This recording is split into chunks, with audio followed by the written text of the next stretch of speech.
Guys, कैसे हैं आप लोग। फर्स्ट ऑफ ऑल मैं आपको वेलकम करता हूँ अपने YouTube channel the training time hotel facility and hospital management में। आज का हमारा टॉपिक रहेगा व्हाट इज़ MIS रिपोर्ट।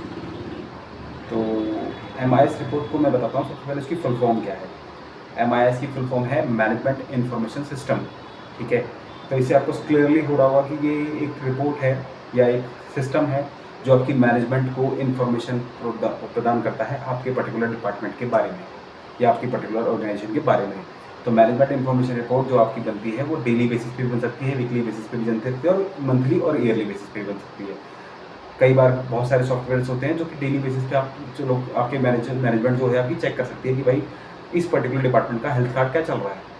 मतलब हेल्थ कार्ड मतलब इन द सेंस कि उसका रेवेन्यू कितना चल रहा है और उसका एक्सपेंस कितने चल रहे हैं। ठीक है, तो मैनेजमेंट इन्फॉर्मेशन रिपोर्ट जो होती है आपकी, उसकी हेल्प से आपकी जो मैनेजमेंट होती है वो एक डेटा कलेक्ट कर लेती है, उसको एनालाइज करती है और उसके बेसिस पे डिसीजन ले सकती है कि भैया इस पर्टिकुलर चीज़ का हमें करना क्या है, इस डिपार्टमेंट का हमें बेसिकली करना क्या है, इसको हमें आगे बढ़ाना है या फिर इसको इस डिपार्टमेंट को हमें रखना है या फिर ये सही हाथों में है कि नहीं है। ठीक है, होप ये आपको क्लियर हुआ होगा।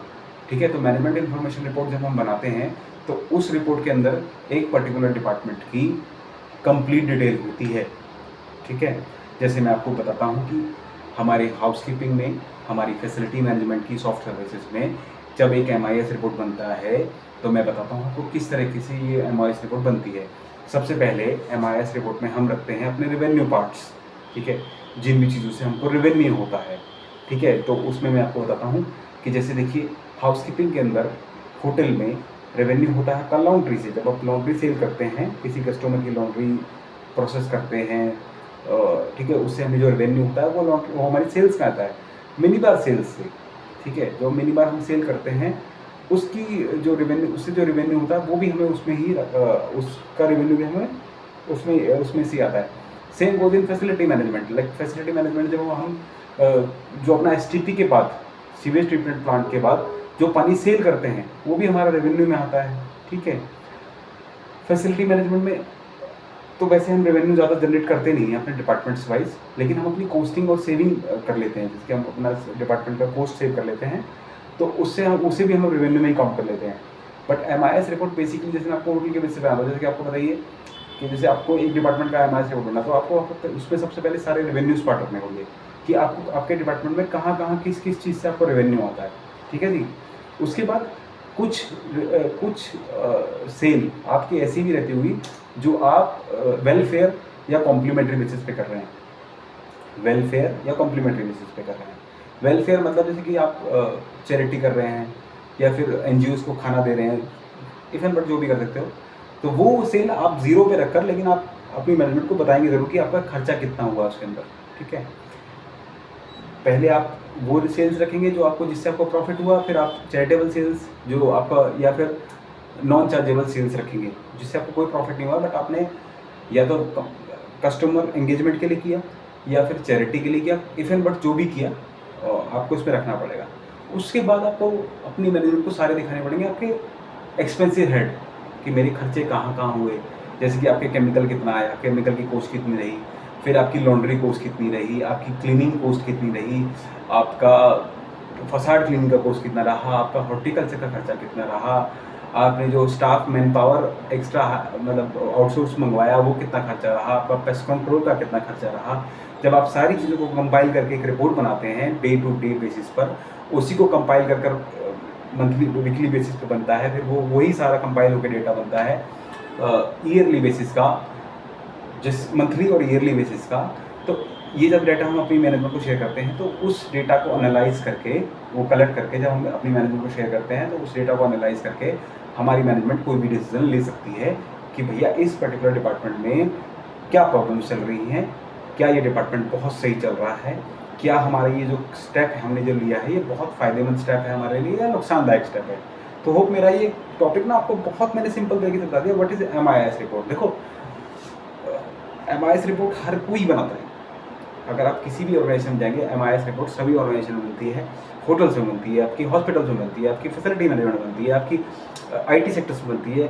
मतलब ये एक तरह से ये समझ लो, ये MIS रिपोर्ट जो होती है ना, ये कहीं भी एक पर्टिकुलर ऑर्गेनाइजेशन के लिए डिपेंड नहीं करती है। ये MIS रिपोर्ट मतलब मैनेजमेंट को इन्फॉर्मेशन चाहिए होती है, तो वो एक मैनेजमेंट इन्फॉर्मेशन सिस्टम है, सिंपल। ये समझ रहे हो आप?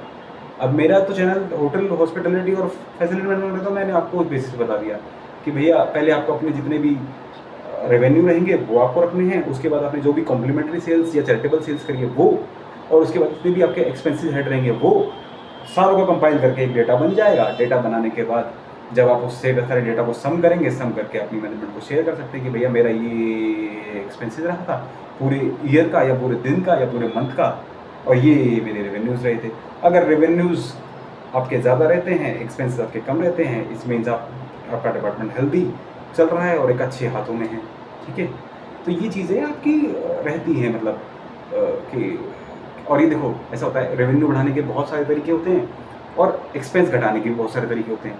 जैसे कि आपको कॉस्टिंग सेव करनी है, बहुत सारे तरीके होते हैं। जैसे कि आपको इलेक्ट्रिसिटी का सेविंग करना है कि भैया जहाँ यूज़ नहीं है वहाँ पे बंद कर दो। ठीक है, जिस क्लीनिंग करवाते हैं हम, जैसे मान लो तो एक बार में क्लीनिंग जैसे आप करा रहे हैं, ठीक है, तो जैसे आपको लगा जैसे आपने एक बार नोबले कर दिया है, ठीक है, नोबले की मार्बल पॉलिशिंग कर दी है, उसके बाद आप मंथली बेसिस पे टर्नओवर कराओ ताकि जो नोबले प्रोसेस हुआ है वो लंबा चल सके। ठीक है ना, तो ये इस तरह के प्रोसेस हम फॉलो करके, जैसे कि आपका रिफिलिंग ऑफ शैम्पूज, ठीक है, जो आपके सोप्स निकले हैं रूम्स के अंदर या फैसिलिटी मैनेजमेंट के अंदर, सोप्स जो हैंड वॉश वगैरह निकले हैं, उसको रिसाइकिल करने के लिए आप लॉन्ड्री भेज दो। लॉन्ड्री में आपकी जो आपके डस्टर्स वगैरह होते हैं वो उस डिटर्जेंट से साफ हो सकते हैं। तो कहीं भी आप कॉस्ट बचाएंगे तो आपके कॉस्टिंग कम होगी तो आपका एक्सपेंस कम होगा। रेवेन्यू बढ़ाने के लिए आप देखो, आपको बहुत सारे डिपार्टमेंट्स होता है, सेल्स होता है, आपका सब अपसेलिंग करता है, रेवेन्यू जनरेशन में वो हेल्प करते हैं कैसे भी करके।